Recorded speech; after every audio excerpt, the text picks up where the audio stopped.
Om Shanti.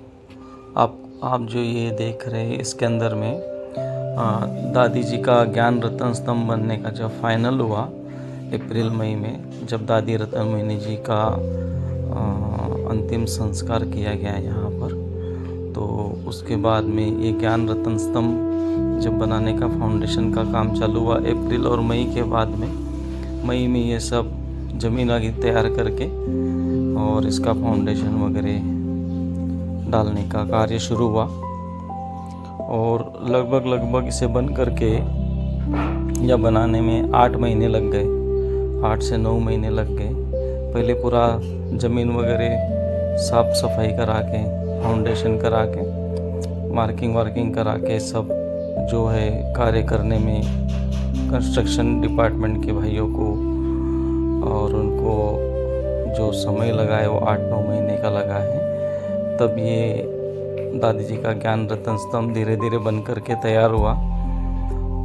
Pillars वगैरह खड़े करके ऊपर जो कार्य किया गया, और उसके बाद में ऊपर से मार्बल्स के डिज़ाइंस बना करके उसके ऊपर में दादी जी की शिक्षाओं को अंकित किया गया। और इस प्रकार से दादी जी का जो त्याग, तपस्या और सेवा थी, वो उसका एक प्रतीक, एक शांति का प्रतीक, एक ज्ञान का प्रतीक। और दादी जी हमारी बहुत उमंग उत्साह में रहती थी हमेशा। सेवा करने में दादी जी को हमेशा बहुत उमंग रहता था। मधुबन और सभी आसपास के राजस्थान के सेंटर्स को भी दादी बहुत उमंग उत्साह दिलाती थी।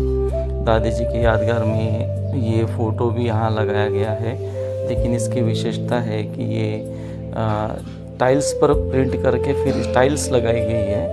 और इसका साइज़ होगा लगभग 2 फीट बाय 4 फीट की टाइल्स हैं, लगभग 12 टाइल्स हैं, माना 6 फीट बाय 16 फीट का ये फ़ोटो बनाया गया है दादी जी का। और आजू बाजू में एक्रिलिक फ्रेम लगा दी गई है। जो ये सब वीडियोस और फोटोज़ हमने उन भाइयों से कलेक्ट किए हैं जो आप देख रहे हैं इसमें। तो इस प्रकार से धीरे धीरे ये कार्य हुआ।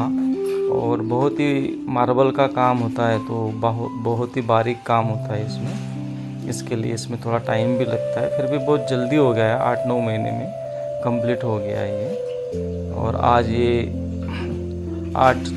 8 अप्रैल को दादी जी का जो स्मृति दिवस है उस पर इसका ओपनिंग किया गया है, वरना उसका अनावरण किया। जैसे स्मृति स्तंभ पर दादी जी की याद में सबने आज श्रद्धांजलि दी है, तो मैंने सोचा कि जो पुराने वीडियोस है उनका एक वीडियो बनाया जाए, ताकि आपको ये पता चले कि कैसे कार्य हुआ है। इस प्रकार से चारों तरफ से मार्बल लगाया गया है। और बैठने के लिए उसके अंदर में मार्बल लगाया गया। आजू बाजू में जैसे पांडव भवन में शांति स्तंभ है, उससे शांति स्तंभ है, तो शांति स्तंभ पर कैसे बैठने के लिए चारों तरफ सीट बनाई गई है ना शांति स्तंभ की, ऐसे दादी जी के यहाँ भी ये बनाया गया है स्तंभ पर। और ये जो इसमें जो स्तंभ है, इसके चारों तरफ से शिक्षाएं अंकित हैं। इसमें 6 पिलर लगे हुए हैं। और दादी जी जैसे उमंग उत्साह में रहती थी, फियरलेस थी, टियरलेस थी, और सदा दादी जी का उमंग बना रहता था चारों तरफ से। तो जैसे युवाओं की दादी प्रतिनिधि थी, और तो सच में दादी युवा ही थी। अंत तक भी दादी ने सेवा की, बहुत सेवा की। दादी जी की तबीयत थोड़ी जब से थोड़ी ढीली होने लगी, तो वो ख़राब रहती थी थोड़ी, तब भी दादी जी के चेहरे पर हमेशा मुस्कान आप देखते थे, सबको टोली देती थी। अंत तक दादी ने सेवा की है। दादी जी का चेहरा ही सबकी सेवा कराता था। देखिए यहाँ पर ये जो चेयर लगी है ना, इस चेयर पर दादी जी बैठ करके मुरली सुनाते थे रात को भी। और कभी भी दादी जी को मिलने के लिए कोई भी आता तो लीलाबेन बहुत ही प्यार से सबको मिलाने के लिए मिलाती थी, दादी जी से टोली दिलाती थी। दादी जी की तबीयत थोड़ी नरम हो तो भी दादी जी को मिलाने के लिए लीलाबेन ने कभी मना नहीं की। बहुत विशेषतापूर्ण दादी जी का ये जो दादी जी की विशेषता थी और लीलाबेन की विशेषता थी। दादी जी का डाइनिंग टेबल है और ये रूम है दादी जी का, जिसके अंदर में अभी आप देख रहे हैं ना, ये बेड है। दादी जी यहाँ सोते थे, मिलने वाले जो आते थे उनके लिए बेड डाला गया है। और अभी तो यहाँ पर ये दादी जी की स्मृति में उनकी फ़ोटो रखी गई है। जो सब लोग आते हैं दादी जी के कमरे में तो योग करते हैं। ये जो बाहर का एरिया है ना, जब दादी जी की थोड़ी बाद में जब दादी जी 100 ईयर्स के हो गए तब दादी जी को थोड़ा सा सोडियम की प्रॉब्लम थी, सोडियम कम हो जाता था, तो इस कारण से स्मृति थोड़ी कम हो जाती थी। तो यहाँ पर बिठा करके दादी जी को थोड़ा बहलाया जाता था, बॉल लेकर के एक्सरसाइज कराई जाती थी, बॉल फेंक करके उनके हाथ में दे करके। तो यहाँ बैठ के टोलियाँ भी देती थी दादी। और ये देखिए, जैसे कल शाम को सारा जब फूलों से सजाया गया तब लीलाबेन और सभी भाई हमारे मधुबन के कुछ भाई यहाँ पर आकर के देख रेख कर रहे हैं। कल की व्यवस्था के लिए क्या है क्या नहीं वो सब बता रहे थे। तो इस प्रकार से ये दादी जी का जो यादगार है वो सबके दिलों में छा गया है। और ये जो दादी जी का यहाँ एक लाइट का एक्रोलिक शीट पर बनाया हुआ एक ट्रांसलाइट है, जैसे प्रत्यक्ष लग रहा है कि दादी जी वरदान दे रही है सभी को। और सच में सबको ऐसे भासना होती है ना कि दादी अब हमारी है।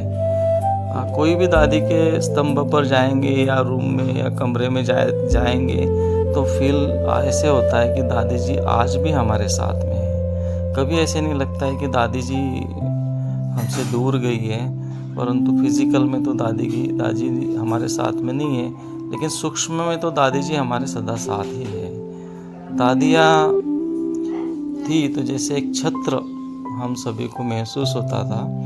और आज बाबा का अव्यक्त रूप में जैसी पालना मिलती है, ऐसी दादियों के भी अव्यक्त रूप में पालना का पाठ शुरू हो गया है।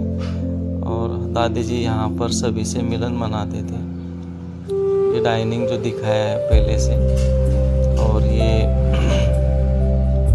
अभी दादी जी के जो फोटो है उसको फूल लगा दिए गए हैं ताकि आज दादी जी का स्मृति दिवस है तो अच्छे से मेडिटेशन के लिए लाइट लगा करके एक शांति का माहौल यहाँ पर है।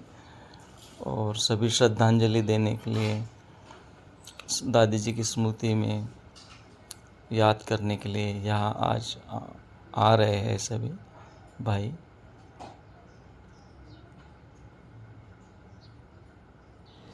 दादी जी की विशेषता थी, दादी रतन मोहिनी जी की भी, कि जब भी कोई उन्हें मिलने आता था तो वो कितना भी बीमार हो नहीं बोलती थी बुलाओ उनको, बुलाओ। फिर दादी गोली देती थी, दृष्टि देती थी। इस प्रकार से दादी ने पालना दी सबको।